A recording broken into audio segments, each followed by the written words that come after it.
For 25 years, Also Youth has made this office in Sarasota a safe haven for kids who identify as LGBTQ. We have probably around 1,100 youth visits a year. Donna Hanley's 22 years of experience counseling children and young adults comes in handy as the program's executive director. So we see a lot of kids who have social anxiety, depression, general anxiety, suicide attempts. Donna Hanley has about 85 kids on a roster right now, and Also Youth gets about 6 to 14 visits per day.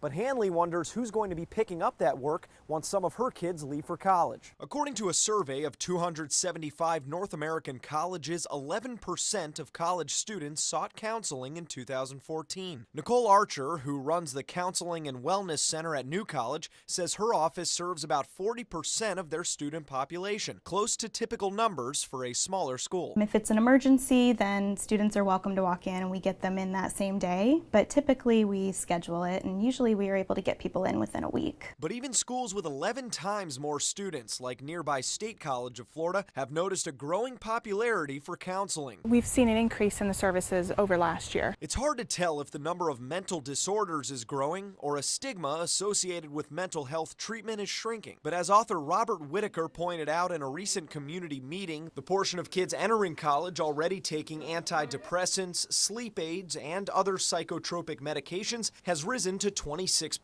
What happens is that sort of creates a culture where people turn to prescription drugs really easily. They also trade prescription drugs. It helps create a drug culture in our colleges and universities. And demand for treatment is outpacing supply. According to the State University System Board of Governors, 10 of the 12 schools they monitor are outside the recommended range of one staff member for every 1,500 students. New College is one of the few still managing.